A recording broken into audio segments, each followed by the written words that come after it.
एक निजी सवाल है, क्योंकि जब भी हम आपसे बात करते हैं, कभी कोई रील है या फिर कोई आपकी न्यूज़ है, तो लोग एक ट्रोलिंग भी करते हैं आपकी एजुकेशन को लेकर बहुत सारे लोग सवाल उठाते हैं। मैंने ये कहा कि मेरी एजुकेशन का सर्टिफिकेट मैं 2029 के चुनाव में दूंगा, और मेरी एजुकेशन को लेकर के एक बड़ा सवाल खड़ा किया मैडम प्रेमलता जी ने, जो वो दुष्यंत के सामने शायद चुनाव लड़ रही थी या चुनाव लड़ रहा था। तो मैंने ये कहा कि मैं जब एफिडेविट दूंगा तो मैं एक एफिडेविट की कॉपी आपको भी भेजूंगा, और मैं आपकी सारे परिवार में जितनी एजुकेशन है, मैं उसमें अगर आप मुझे कंपेयर करेंगी तो I will be highly qualified and more qualified than you.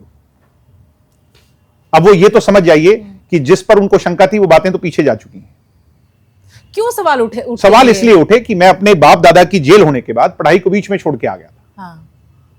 और बीच में मैंने पढ़ाई पूरी कर ली, सो अब किसी को क्या दिक्कत है? और ऐसा ही सवाल उठाया अभय सिंह चौटाला की एजुकेशन को लेकर भी। भाई वो अभय सिंह चौटाला जवाब देंगे, हम थोड़ी देंगे जवाब उसका। आप तो मेरे से मेरी बात का पूछोगे तो मैं जवाब दूंगा। मगर मुझे हंसी तो तब आ रही है जब इनेलो वाले मेरी एजुकेशन पर सवाल उठा रहे हैं। अरे खुद वालों में तो झांक के देखो। लेकिन इन सब बातों से मिलता क्या जनता को? नहीं मिलता तो जनता को कुछ भी नहीं है। Education is not a parameter.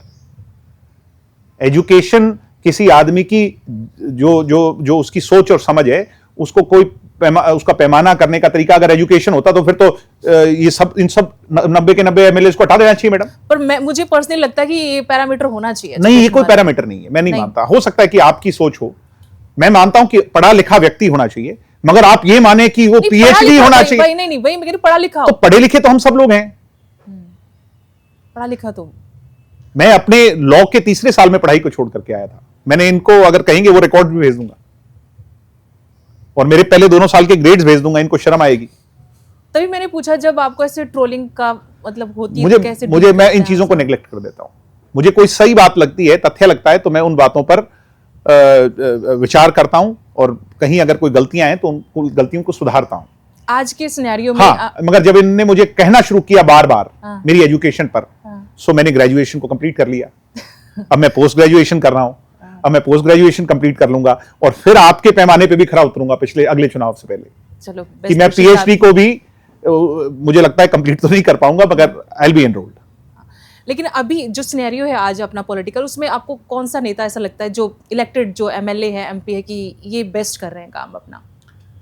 नहीं, सब अच्छा कर रहे हैं। अच्छा करने वाले अच्छा करते हैं। मुझे कोई वो नहीं है। अब जो भी नेता है हरियाणा के, मैं कहूंगा कि बहुत अच्छे नेता हैं हरियाणा में, और युवा नेता जो हैं वो एनर्जेटिक हैं, एम्बिशियस हैं, वो अपने जनता की लड़ाई लड़ना जानते हैं, और मुझे विश्वास है कि वो प्रदेश की अच्छी लड़ाई लड़ेंगे, और अच्छे को मैं सदैव अच्छा कहूंगा। नहीं है, अच्छे लोग भी हैं, अच्छे लोग भी हैं। हाँ बिल्कुल, तहजीब रखने वाले, काम करने वाले, जिनको काम से काम रखते हैं, प्रदेश की जनता के मूल जो मुद्दे हैं उनको विधानसभाओं में उठाते हैं, लोकसभा में लेकर के जाते हैं, अच्छे लोग हैं। मैं बुरा क्यों किसी को?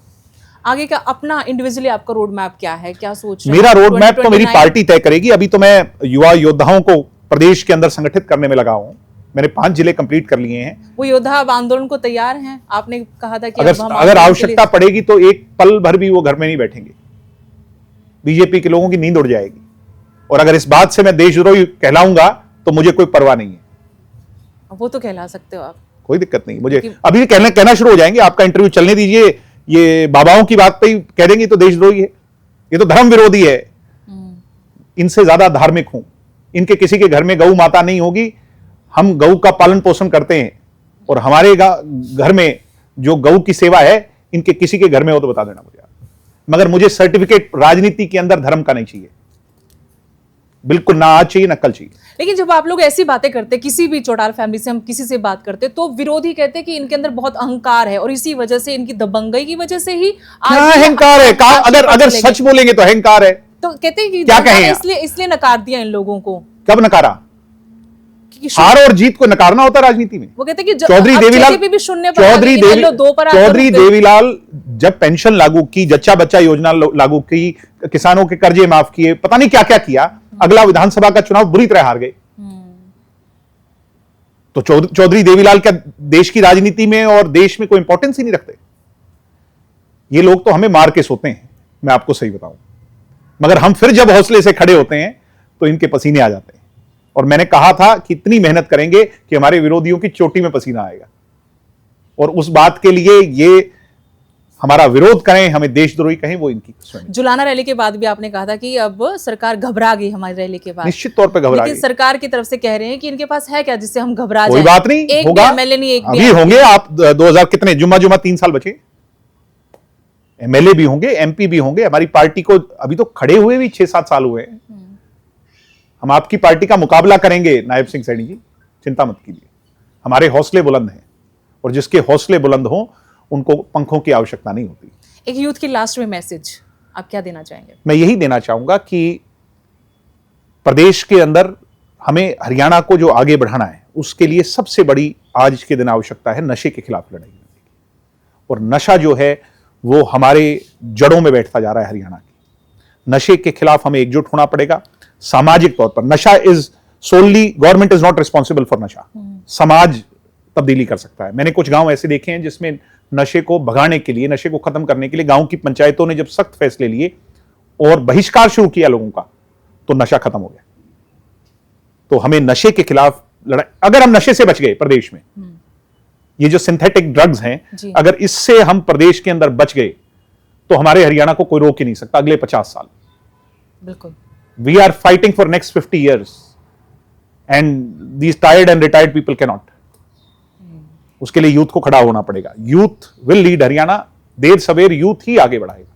चलिए, बहुत बहुत शुक्रिया, आपने वक्त निकाला, बहुत अच्छी बातें की, और हम उम्मीद करते हैं कि यूथ तक असल मुद्दों की जो पहचान है, परख है, वो होनी चाहिए। यूथ को समझ आना चाहिए कि असल में मुद्दे क्या हैं हमारे। जो समझदार यूथ है वो जो मेरी बातों को समझेगा भी। हो सकता है मैं भी और कुछ सीखूं उनके कमेंट से। भरपूर। पिछली बार मुझे सिखाया था अभी चेला नहीं बोलना, मैंने उस बात को डिक्शनरी में डिलीट कर दिया। आपके विरोधी भी चुप हो गए, फिर बोलना बंद हो गए उसके बाद। तो मैं सीखता रहता हूं। अच्छा है ये तो। मैं तो सीखता रहता हूं। ये तो बड़ी अच्छी बात है। मैं तो हर रोज सीखता हूं। मैं तो आपसे भी सीख रहा हूं, मैं लोगों से भी सीखता हूं, मैं हर कमेंट को रीड करता हूं। नहीं, आपने सीखा तो जुलाना में आपने करके दिखाना। पिछली बातचीत में आपने कहा था कि मेरे लोग मुझे छोड़कर नहीं गए, इसके लिए मुझे अप्रिशिएट करते हैं अजय जी भी और दुष्यंत जी भी, कि बाकी छोड़ के गए, और ये हमने जुलाना रैली में वो कमाल देखा। Thank you ma'am. जहां लगा था हम लोगों को कि जेजेपी का कुछ नहीं, आप लोग भी मायूस थे, हताश थे, सच्चाई है, कड़वी सच्चाई है, लेकिन ये आपको एक्सेप्ट करनी होगी। लेकिन जुलाना रैली ऐसी होगी जेजेपी की उस हार के बाद, किसी ने सोचा नहीं, और उसमें ये क्रेडिट तो जाता है दिग्विजय सिंह चौटाला को, मेरे को नहीं। मैं तो उसमें बहुत अंतिम पंक्ति में कोने वाली कड़ी हूं। हर उस कार्यकर्ता को जाता है जिसने फिर गर्दन को उठा करके हौसला किया।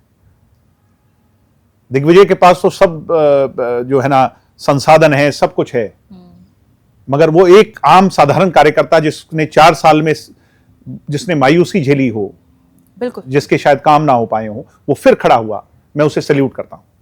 लेकिन आप में मैंने वो पर्सनली वो जज्बा देखा पत्रकारिता के नजरिए से भी कि आप मैदान से नहीं हटे। आप चाहते तो ब्रेक ले लेते, आप चाहते तो मीडिया से दूर हो जाते, आप मीडिया में भी रहे, मेहनत भी करते रहे। हमारी तो दुकान यही है मैडम। हमने तो करना यही है। अगर इसको बढ़ाएंगे, आगे बढ़ाएंगे, इस पॉलिटिक्स की लेगेसी को आगे लेकर के जाएंगे, तो लोग हमारी पीठ को थपथपाएंगे। अगर हम घर बैठ जाएंगे निराश होकर के, या एसी के कमरों की राजनीति करेंगे, बहुत से लोग करते हैं हरियाणा में, तो फिर कोई पूछेगा ही नहीं, फिर आप वाली बात सच हो जाएगी। या जो हमारे विरोधी चाहते हैं, वो तो यही चाहते हैं ना भी ये घरों में बैठ जाएं। हाँ, बिल्कुल। अगर हम घरों में बैठ जाए ना, तो वो जो हमें चाहेंगे वो सुख सुविधाएं देंगे। हाँ, वो तो है। फिर आपको बहुत, आप अच्छे भी लगेंगे उन्हें। फिर हमें उन्हें अच्छे भी बहुत लगेंगे, उन्हें सॉफ्ट स्पोकन भी बहुत लगेंगे। अजय सिंह चौटाला जी से सॉफ्ट स्पोकन कौन है हरियाणा में? उन्हीं को देशद्रोही कह दिया इन लोगों ने। नहीं, परिभाषा बदल दी गई है देशद्रोही होने की। वही तो मैं समझ नहीं पा रहा। हे भगवान, हमें कोई समझाए कि देशद्रोही का मतलब क्या है। अब बांग्लादेश में हिंदुओं को मारा जाता है तो उस पर डिबेट होती है, यहाँ कोई हिंदू भूख से मर जाता है या कोई बच्ची का गैंग रेप होता है, उस पर कोई बात नहीं करता। अब एक पिछले ही पॉडकास्ट में एक बीजेपी के सीनियर लीडर थे, उन्होंने बात करते करते कहा कि हमने कोविड में 80 करोड़ लोगों को राशन दिया, और हम अगली बात में उन्होंने बोल दिया कि हम चौथी बड़ी अर्थव्यवस्था है। मैंने कहा, जब 80 करोड़ लोगों को आप बीपीएल मानकर राशन दे रहे हैं, तो आप कैसी अर्थव्यवस्था है? कैसी अर्थव्यवस्था है? ये लोग दिशाहीन और लोगों को बेबस कर देते हैं। दुष्यंत जी की बात इतनी सटीक है कि हम सुबह 7 बजे से एक ही चीज सुनने लगते हैं कि मौलाना और बाबा, तो हम कहां जाएंगे? हम काम की बात जब तक नहीं करेंगे, सभी समाज, सभी वर्गों को एक माला में नहीं पिरोएंगे, तो जो भारत हमारे पूर्वजों ने फ्रीडम फाइटर्स ने सोच के बनाया था, बसाया था, हम उसे तबाह कर देंगे और ये उस तबाही के जिम्मेवार होंगे। मैं ये इनको कह रहा हूं, बीजेपी वालों को। क्योंकि मुझे कुछ बात ध्यान आई, क्योंकि बहुत सारे कमेंट आते हैं लोगों में, जो कमेंट नीचे आते हैं आपकी बातों में, कोई न्यूज़ चल रही है तो लोगों में एक नाराज़गी, शायद वो आपके अपने लोग हैं, वो कहते हैं कि इन्होंने बहुत गलत किया। उनके लिए आप कुछ कहना चाहेंगे? उनको समझा पा रहे हैं आप? लोग जुड़ रहे हैं आपके एक पास, तो मुझे ये नहीं समझ आता कि वो जो नाराजगी गुस्से में तब्दील क्यों हो गई है? Politics is about perception. हमारे विरोधियों ने ये परसेप्शन बना दी कि लूट लिया, खा गए। कोई ये नहीं बता पा रहा क्या खा गए, और खा गए तो उस पर इंक्वायरी क्यों नहीं कर रहा? क्या किसी को कोई खा के जाने देता है क्या? कोई जवाब नहीं है, किसी के पास कोई बात नहीं है। दुष्यंत चौटाला ने जो काम किया उसका कोई तोड़ नहीं, काम तो बहुत बढ़िया किया भाई, मगर सारा सौदा खा गए। अरे क्या खा गए? आपके चाचा भी कहते हैं ये बात, तो वो चाचा के पास भी जवाब नहीं है, आप उन्हीं के पास चलिए। और रजिस्ट्रियां कहां हैं? जो हिसार में सड़कों पर फेंकने वाले थे पैदल यात्रा में, कहां है रजिस्ट्रियां? अब मैं ये बात बोलूंगा तो वो लोग ये कहेंगे नहीं अब यही सत्य है, बात को बदल देंगे। तभी मैं कह रही हूँ कि उन लोगों को आप अपने तरीके से एक लाइन में, 2 लाइन में समझा दीजिए। मैं ये कहूं नहीं, ये समझा नहीं सकते ये बात। परसेप्शन तो चेंज कर सकते हैं। परसेप्शन चेंज हम अपनी मेहनत से करेंगे। जब कुछ मिलेगा ही नहीं लोगों को, 5वें साल कहेंगे भाई अगर इनने खाया होता तो कुछ तो होता। या तो बीजेपी बहुत साथ ही टीम भेज देती है घर, एक मैं स्टेटमेंट पर भेज देती है। ओहो, मुझे ये डर है कि अब मुझे देशद्रोही ना कहने लग जाएंगे। चलिए, बहुत बहुत शुक्रिया आपका। उम्मीद करते हैं कि लोगों को पसंद आई होंगी आपकी बातें, वरना कम से कम एक मैसेज देने की कोशिश। ज्यादा लोगों को पसंद आएंगी और सच्चे राष्ट्रभक्तों को पसंद आएंगी, अंधभक्तों को नहीं आएंगी। देशभक्ति क्या है वो डेफिनेशन भी अपनी जो देश के लिए सोचते हैं, जो नेशनलिस्ट हैं। चलिए, बहुत बहुत शुक्रिया आपका एक बार फिर से। Thank you.